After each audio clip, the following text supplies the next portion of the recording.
That Nerd Ryan here, and today we're going to actually talk about something that I was thinking about for the last couple weeks and thought would be a good topic to bring up. I know it's Anime Day, and we're kind of talking about a video game character, but he's also in anime, and it's considered an anime video game from what I've read, so I'm getting away with it. It's my channel. I'll make up the rules. But yeah, we're going to talk today about why Shadow the Hedgehog has probably one of the best story arcs in a span of 4 games. So, hopefully this year improves on this story arc with Sonic X Shadow Generations. But, honestly, from SA2 all the way through Sonic 06, Shadow's story was amazing. Now, am I saying those games were amazing? Half of them were. We're actually going through on Lake Fridays to review each game. But, yeah, Sonic 06, not a good game. Shadow the Hedgehog, I enjoyed it, but it's publicly not a good game. And then Sonic Heroes is Sonic Heroes and SA2 is SA2, but the character arc, the written portion of him was great. We're going to talk about basically why it stopped after Sonic 06 and how it could have gone, and probably is going now that Sega is listening to the fans.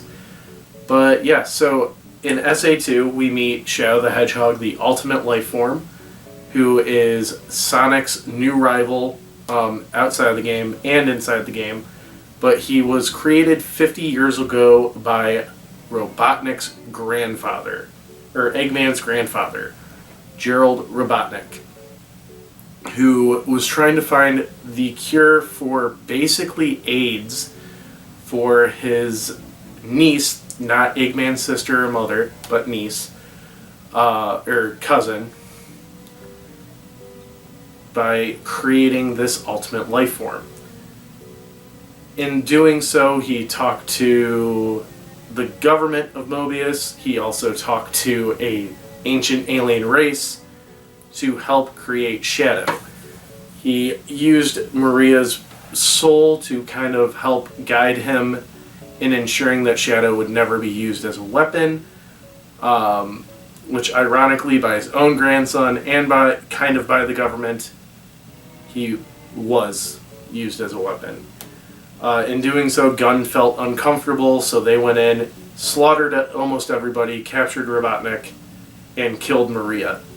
Shadow got away, and was basically isolated for 50 years until he was awakened by Eggman. Turns out in that time, Gerald messed with Shadow's memory and made him believe that Maria's last words were to destroy the world, which ended up being not true, which we'll get to in a minute. So he teams up with Eggman and Rouge the Bat to gather the Chaos Emeralds and take it to the Space Colony Ark. In doing so, he fights Sonic and gains a full rivalry with him, thinking that Sonic's a pathetic faker. Sonic, at the same time, also thinking Shadow's a faker. They're pretty evenly matched at this point. Shadow has not unlocked his full potential. Sonic also has not fully grown to what he is nowadays, of basically being equivalent to current day Goku as well. Maybe he was equivalent to Goku back then, but yeah. So during that, they fight the prototype to Shadow, which is a giant lizard, and then realize that Gerald kind of manipulated Shadow's memory to destroy the world in spite of Maria's death. So Sonic and him team up to stop this disaster from happening, which is the Bio-Lizard crashing down into Earth. Sonic and him charge up to their super forms and defeat it, and Shadow uses all of his energy to chaos control the Bio-Lizard away. In doing so, Shadow is presumed dead. So even in there, that's a great story arc of the villain becoming a hero or even anti-hero and sacrificing himself to make sure everything's okay in the end. However, Shadow comes back in Sonic Heroes with no memory whatsoever and basically spends the whole game trying to find out who he is. Sonic Heroes is very light on the story, but I will sum out Shadow's things and something that I catch as very interesting for Shadow. So Shadow is always portrayed as the edgy, emo rival to Sonic. But he does have a heart, and it's shown right in his first scene in Heroes. When Shadow is awakened, E123 Omega just starts shooting everywhere, and Shadow's first instinct is not to fight Omega, but it's to save Rouge. Maybe there's part of him deep down that remembers Rouge. Maybe it's something else, but Shadow's first instinct is to protect a friend, or even, you can argue, nobody they even knows. So in that, Shadow makes two friends of Rouge and Omega as they go after Eggman. In that, they find out that there are a ton of Shadow androids, thus implying that this might not be the original Shadow, which was a huge plot twist for the time, and led right into Shadow's own game, Shadow the Hedgehog. Now, the story for Shadow the Hedgehog is a mess. There are 10 different outcomes before the actual final ending, and there's a million different paths that you could take to get those outcomes. So what we know for sure is that the Black Arms that helped create Shadow came back and are trying to basically take over Earth. Gerald promised that Shadow would help, even though he knew he was going to go back on that promise. And Shadow still has no memory. He goes through piecing together parts of his memory, which it's your choice. I feel the canon would be Shadow taking the hero path just from that one scene in Sonic Heroes, that he's genuinely does good. He might not fully act like he cares about everybody or anything like that, but he genuinely does. So I do feel that the true hero path is Shadow's path.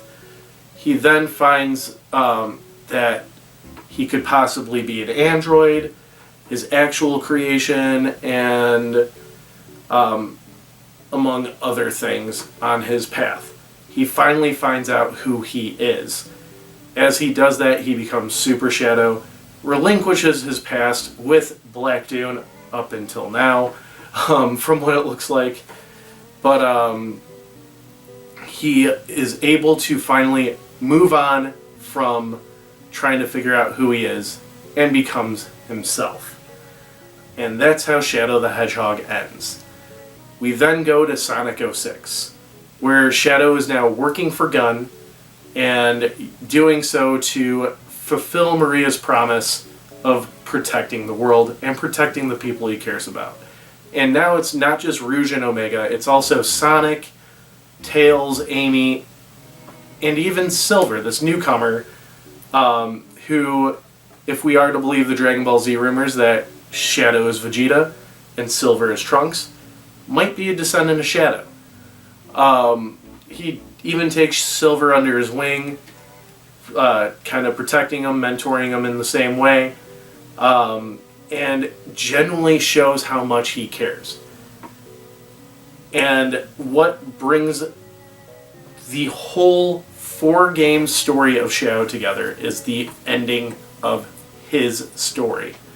So, through the whole time, Shadow has to face a literal dark shadow of himself, being Mephiles the Dark.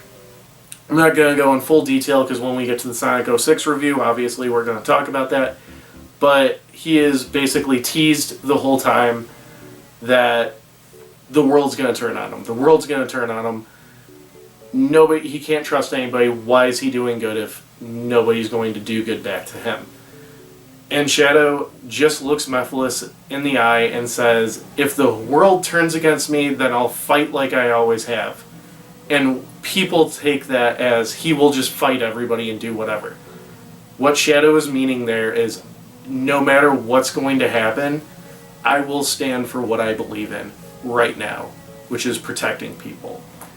So we have somebody that went from wanting to destroy the world, to protecting the world, to forgetting who he is, to finally paving a path, forgetting about the past, and living in the moment, not worrying about the future, and defending what he believes in. And I think that's beautiful. I can't wait, and I hope they build up on that Shadow the Hedgehog. I know he's in Sonic Forces. I did play that DLC. He does seem very similar. He's still working for Gunn.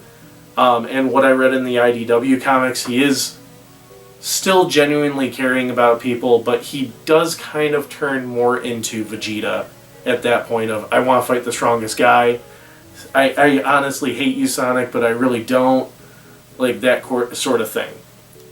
So I'm really interested to see where Sonic X Shadow Generations takes Shadow. But yeah, so that's a video I've wanted to make for a while. I hope you guys enjoyed the video.